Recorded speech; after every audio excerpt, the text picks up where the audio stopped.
é criar, de facto, um trabalho com questionário. Ok. E desta vez, para o título, eu vou escolher o Classroom. Portanto, vou fazer o meu questionário sobre o Classroom. Vejam que têm aqui as instruções. Portanto, nas instruções podemos dizer qual é a pontuação total do teste, qual é isto para informação dos alunos, em que tempo é que poderão fazer, apesar de irmos ao calendário, enfim, todo o tipo de instruções que quiserem.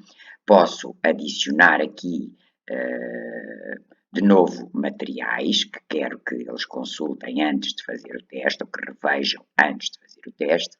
E vamos agora aqui para portanto, para este lado. Ok, eu vou escolher que este questionário vai ter um valor, pode ser sem classificação, com 100 pontos, ou com qualquer outra pontuação, e eu vou escolher que tenha 50 de pontuação.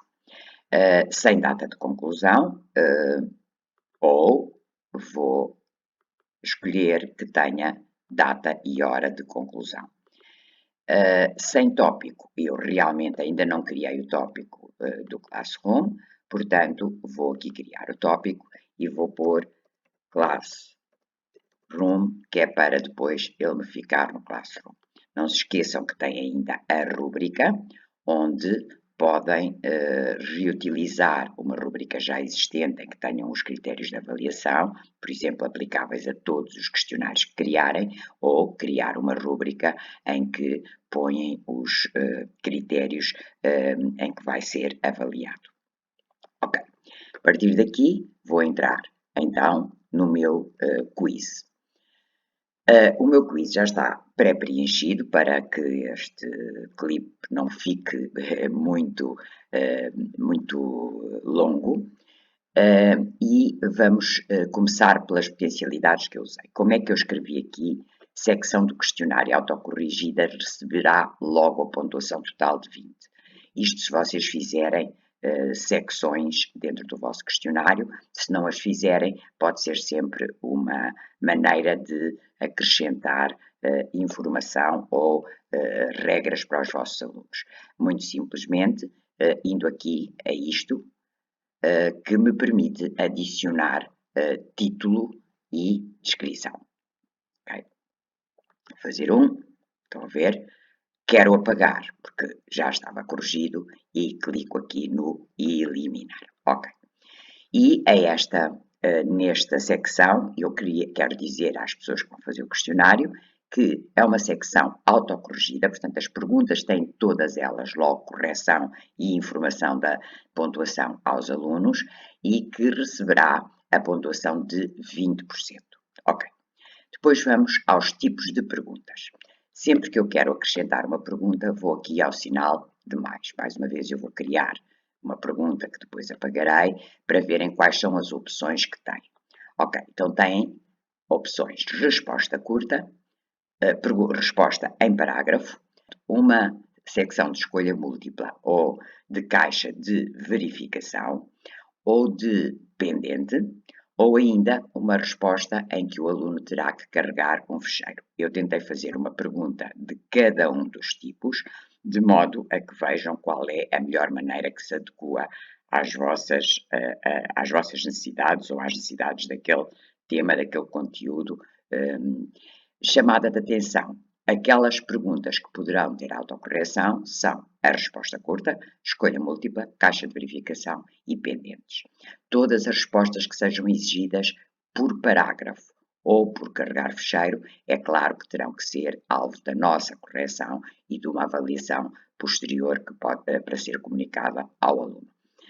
Portanto, eu dividi exatamente o meu questionário em duas secções, uma secção autocorrigida e uma secção que será corrigida depois, o que quer dizer que vamos encontrar aqui nestas perguntas a resposta curta, a escolha múltipla, a caixa de verificação e o pendente. Ok, mais uma vez vou apagar esta pergunta, porque já está feita. E a primeira pergunta que eu ponho é: o Classroom é uma ferramenta e preciso que me completem. Portanto, que me completem e eu escolhi uma resposta curta. Se eu clicar em cima da pergunta, depois de a fazer, eu tenho aqui sempre a chave das respostas, ok?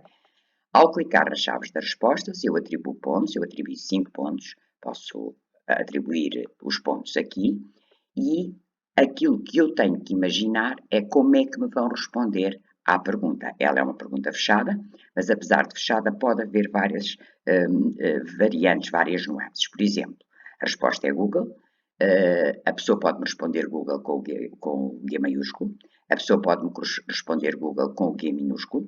É claro que se estivermos em português, nas línguas, enfim, ou se formos a um crivo mais, eu não admito esta resposta, não vou admitir esta resposta.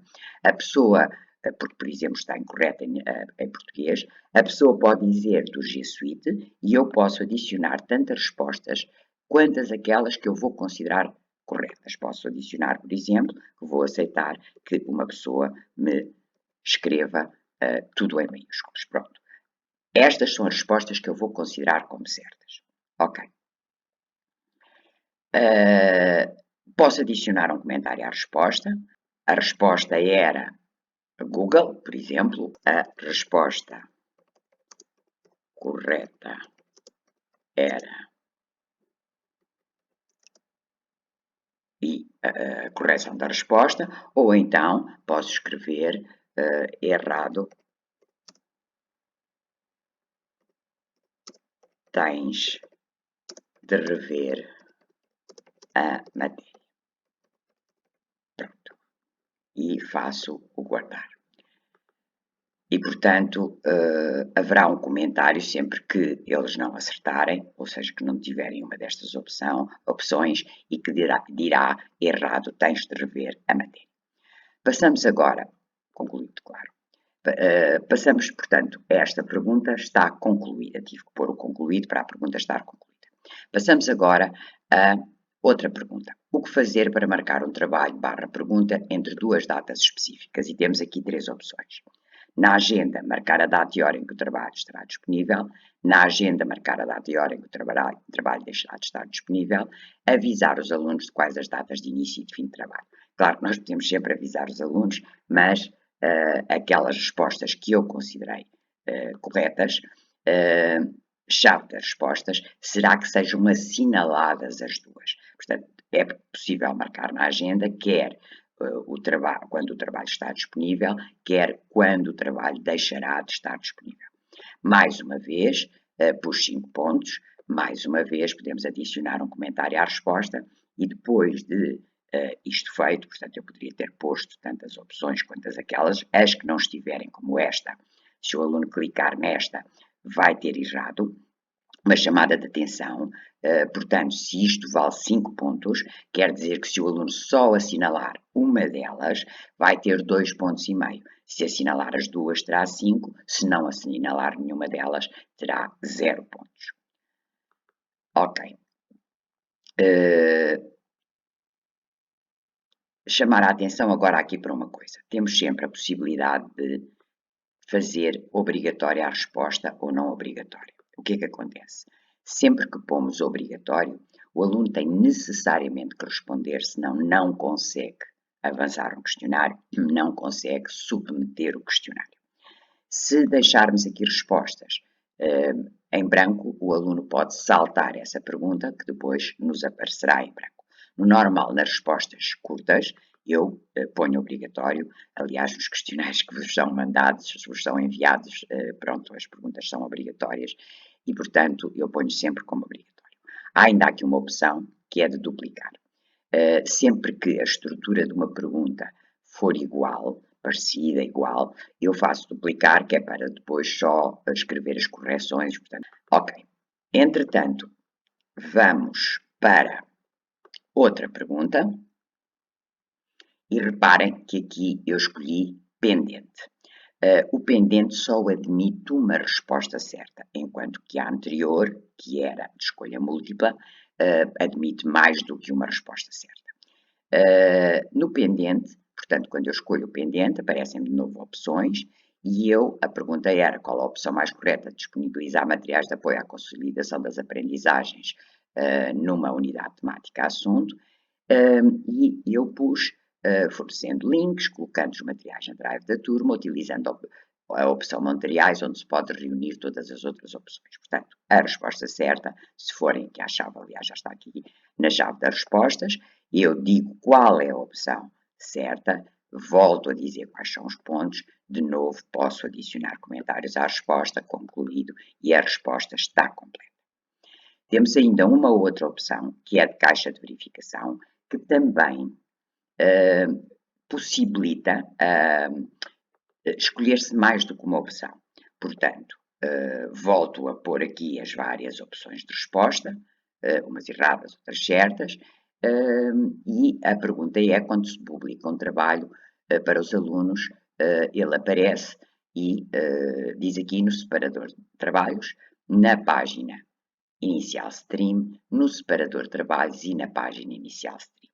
A verdade é que, se assinalarem todas, está correto, mas a resposta correta seria, de facto, que aparece nos dois sítios, no separador de trabalhos e na página stream. E, portanto, nas chaves de resposta, aquilo que eu vou assinalar é esta como correta. E, portanto, mais uma vez, posso adicionar comentários e concluído. Ok. Esta é a parte, são o tipo de perguntas que podem ser autocorrigidas, portanto não necessitam da nossa correção, e na nossa pauta vão aparecer já como certas, vão aparecer já com a pontuação, se o aluno teve 5, se o aluno teve 2,5, no caso de haver várias respostas múltiplas que estão certas e, portanto, a pontuação é distribuída por quantas respostas certas tiver e, portanto, vai aparecer já na nossa pauta com a pontuação, o aluno é informado dessa pontuação e, como veem, mais uma vez eu considerei obrigatório. Agora, eu dividi este questionário em duas secções. O questionário poderia ser dividido em duas secções, por exemplo, se no equivalente aos nossos testes de avaliação, em que nós fazemos perguntas, vem mais de uma unidade temática para o teste, e portanto vamos supor, eu vou dar um exemplo da história, peço desculpa, mas com certeza perceberão, eu vou fazer o teste sobre o Renascimento e sobre a Reforma, faço uma secção para o Renascimento, faço uma secção para a Reforma. Como é que eu insiro uma secção?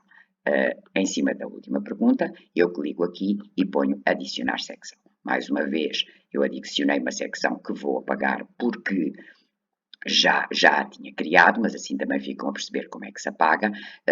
Chego aqui aos 3 pontinhos e ponho eliminar secção. Cuidado, porque se eu fizesse isto aqui, ele não me eliminava só o título, eliminava-me tudo o que eu criei a partir de lá. Portanto, neste caso estou à vontade, porque eu criei exatamente agora, não tem nada que esteja dependente dela e, portanto, eu faço eliminar secção.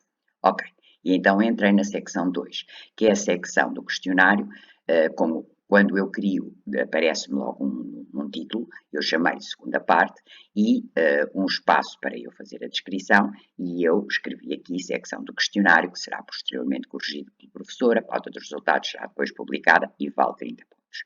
Ok, se estivéssemos no tal teste sobre o Renascimento e a Reforma, esta segunda parte seria a reforma e a contra-reforma, e, portanto, depois começariam as perguntas dessa unidade temática.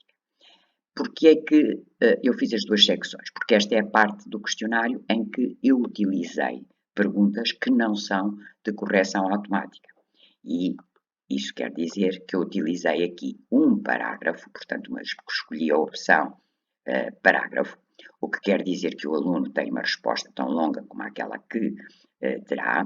A única coisa que eu lhe digo é que a chave de respostas é de 15 pontos, ok? Não vou adicionar um comentário à resposta porque não faz qualquer sentido neste caso, eu terei que corrigir e só depois é que poderei dar feedback.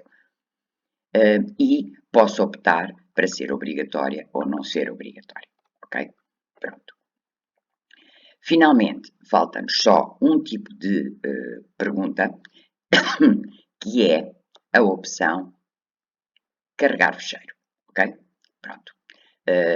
Eu nunca utilizo isto, mas como em conversa com os colegas percebi que muitos dos miúdos estão a trabalhar em caderno e, por exemplo, a mandar fotografias do trabalho que realizam e porque podem, sendo assim, escrever no Word ou escrever, ao fazer-se uma pergunta destas, carregar fecheiro, ele diz-me logo se eu quero permitir apenas tipos de fecheiros específicos ou só posso permitir qualquer tipo de fecheiro. Ou seja, neste caso, eu vou só permitir um documento ou em PDF, um documento Word ou um PDF. Mas, por exemplo, se for o caso dos vossos alunos que escrevem independentemente de estar aqui no questionário, poderá ser um documento Word, um PDF e uma imagem, porque tiram fotografia ao seu ao seu trabalho do caderno, pode ser um desenho, para o caso, pode ser uma apresentação, pode ser um vídeo, vamos supor que era um outro tipo de trabalho, aliás, eu estou a pedir esse trabalho aos alunos sobre a arte, por exemplo, do Renascimento, e eu posso admitir, porque eles sabem fazê-lo, transformar um PowerPoint em vídeo, e eu posso dizer que quero um vídeo e que permito uma apresentação, por exemplo. Já fiz para a disciplina de Formação e Cidadania perguntas ou trabalhos em que aquilo que era necessário era que eles me mandassem um vídeo, mas também aceitava que me mandassem um fecheiro áudio, porque é para depois montar-se um vídeo da turma. Ok, portanto, podemos escolher e eu tinha isto escolhido como documento e em PDF. Claro que nós temos que limitar o número de fecheiros por aluno, mas eu posso considerar que sim, que o aluno pode me mandar mais do que um fecheiro. Neste caso, quando é com os nossos alunos, portanto, cada um manda um fecheiro, a não ser que eu peça ao mesmo tempo um vídeo e um áudio, ao mesmo tempo um vídeo e uma imagem, então vou dizer que quero mais fecheiros. Temos que ter cuidado que a drive criada para a nossa disciplina de Classroom não é assim muito grande, não tem muita capacidade e, portanto, sempre que nós aqui dizemos que vamos pôr mais, ele por defeito está nos 10 megas, podemos pôr um fecheiro mais pequenino, mas aí os miúdos poderão ter dificuldade em mandar. Se pomos um maior, de 100 megabytes ou de 1 gigabyte, temos que ter cuidado porque podemos ficar com a drive rapidamente cheia, ok? Ou seja, teremos que ir descarregando os trabalhos à medida que cheguem para que os outros possam carregar. E, portanto, reparem, é aqui no alterar, que podemos dizer editar após. Aqui assim, reparem, eu posso dizer que quero recolher todos os endereços de e-mail dos miúdos que me mandam, que é para ir tendo a noção de quem é que me está a mandar. Posso limitar só uma resposta, posso editar, eles podem editar após enviar, enfim, tem várias secções e também está aqui a questão de alterar os gigabytes. Claro que aqui não tem chave de resposta e a única coisa que eu vou pôr na chave de resposta, porque eu disse que esta parte valia 30 e, portanto, atribuí 15 pontos a isto e atribuí 15 pontos a isto. Ok. E, portanto, está concluído. E esta aqui posso deixar como obrigatória ou posso não deixar. Optei por ser esta a única em que não seria obrigatória, mas todas as outras seriam obrigatórias. Finalmente, vamos para o início do questionário e quero chamar a atenção de uma coisa. Tenham muito, muito cuidado para que o questionário esteja completamente feito, corrijam-no bem, revejam e voltem a rever, porque só a partir do momento em que está todo corrigido é que devemos ir para as respostas, para depois podermos ter então, termos então uma pauta com estas respostas. Se depois das respostas estarem ativadas, se vocês fizerem alterações nas perguntas, vai criar imensos problemas. Uma coisa que eu me esqueci aqui,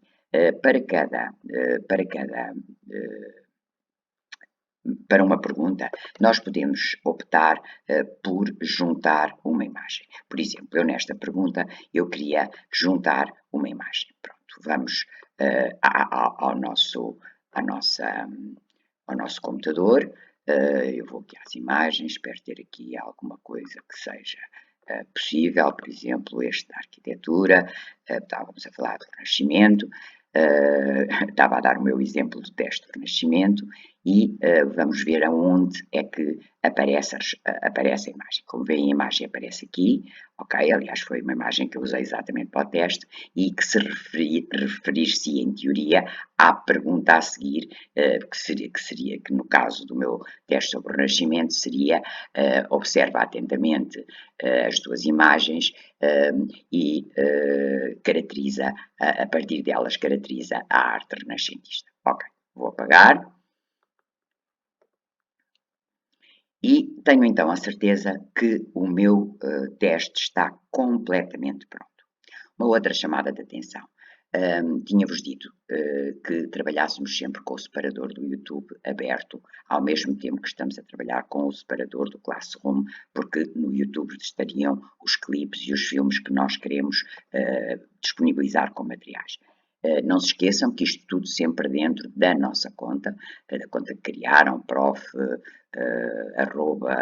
gmail.com, no meu caso, equipativa de formação AEB, gmail.com. Mas a drive da turma também deve estar sempre aberta, que é para nós termos noção do que é que eu tenho lá, ok? E reparem que este questionário do Classroom, embora eu ainda esteja a trabalhar nele, já cá está como como um questionário em branco, estão as pastas que eu criei e está algum material que eu já publiquei para apoio a outras situações. Ok, portanto, se tivermos os três separadores abertos, neste conjunto de ferramentas estamos sempre a trabalhar, é muito mais fácil trabalhar. E, portanto, voltamos então ao quiz e, tendo a certeza que está tudo completamente certo, eu vou fazer então respostas. E nas respostas eu vou dizer se começo a aceitar as respostas desde já ou não. Isto é a primeira coisa. No normal eu faço os quizzes com alguma antecedência, aviso os alunos ou vão ter um questionário na próxima semana e no dia determinado para terem esse questionário, eu clico aqui, venho aqui e digo que a partir daquele momento se pode aceitar respostas. Ok. Mas antes disso, eu clico neste verde para criar a folha de cálculo, ou seja, a nossa pauta no fundo. Ok. Ele cria automaticamente, portanto eu posso selecionar uma folha de cálculo já existente, não há necessidade nenhuma, criamos já esta folha de cálculo. Claro, eu posso ter uma pauta, saber trabalhar com Excel e ter já uma pauta na minha Drive e, portanto, quero juntar este trabalho aos outros, a pontuação deste trabalho aos outros, mas neste caso eu quero criar uma folha de cálculo que seja só a avaliação deste trabalho. Ok. A partir daqui está tudo pronto. Reparem que todas as alterações foram guardadas na vossa Drive, portanto, foram guardados na vossa Drive não só o questionário, como a folha de cálculo gerada, ou seja, a vossa pauta que foi gerada em folha de cálculo para este questionário, e temos então o nosso quiz pronto. Ok, venho agora aqui às definições, à roda dentada, ok, e vou dizer que posso dizer ou posso não dizer que quero recolher os endereços de e-mail de quem me responder. Quando são questionários, por exemplo, os questionários que vocês tiveram que responder há pouco tempo, eu interessa-me recolher todos os endereços de e-mail, vocês podem querer recolher ou não. Vou deixar. Limitar uma resposta, exatamente, por exemplo, só quero que o aluno possa fazer uma resposta, se inicia com aquele e-mail, por isso é que é bom recolher os e-mails, porque ele pode entrar com um e-mail e fazer uma resposta ou entrar com um segundo e-mail. Se eles podem, se eu quero limitar uma resposta, limita uma resposta, se não, portanto, deixo isto, só terão de iniciar a sessão no Google para poderem responder. Ok. Agora, outra hipótese, editar após enviar, portanto, o aluno enviou, mas depois quer ir lá fazer correções, permitido ou não, enfim, eu nunca deixo porque isso vai nos trazer problemas depois ao nível das correções, e ver gráficos de resumo e respostas de texto. Se ele pode ver os gráficos de resumo e respostas de texto, que eu vou deixar também em branco. E a partir disso fazer guardar. Reparem que o nosso quiz, apesar de eu lhe ter chamado de Classroom, continua a chamar-se aqui em cima quiz em branco. E, portanto, eu não posso esquecer de pôr aqui Classroom. Classroom também, porque é o nome com que vai ficar gravado na Drive. E está feito. E, portanto, como está feito, vamos voltar aos trabalhos da turma. Ao abrir o espaço do trabalho, vemos que temos aqui o botão guardar, ok? É aquilo que fará o formulário ficar ativo. E cá está o nosso questionário que terá que ser preenchido pelos alunos. Vamos agora à página inicial e reparem que tudo aquilo que fomos publicando que é para os alunos vai aparecendo aqui como um aviso na página inicial, ou seja, na página do stream. Aquela em que eu vos tinha dito para fazerem as instruções como mensagem inicial, mas que vai juntando depois todas estas publicações que vocês forem fazendo. Portanto, tem algum funcionamento algo parecido com o das redes sociais. Portanto, à medida que vamos fazendo publicações aqui, elas vão aparecendo aqui como avisos aqui no stream, portanto não há necessidade de avisarmos de novo aqui no stream, embora possamos partilhar sempre alguma coisa aqui ou escrever mais algum comentário para os alunos. Portanto, nos trabalhos da turma, vamos então fazer a visualização de tudo o que vimos. Temos um trabalho que nós pedimos para fazer, enquanto trabalho de reflexão sobre o trabalho à distância. Temos um questionário sobre o Classroom. Temos um questionário temos uma pergunta como trabalhar com o YouTube, e em relação ao Teams temos não só um material de apoio, como uma pergunta para os alunos responderem e sempre, como viram, com agendamentos. Reparem como tem aqui também sempre um link à pasta da Drive da turma, por isso é que está aqui aberta, portanto se eu clicar, ela redireciona-me para a pasta da Drive.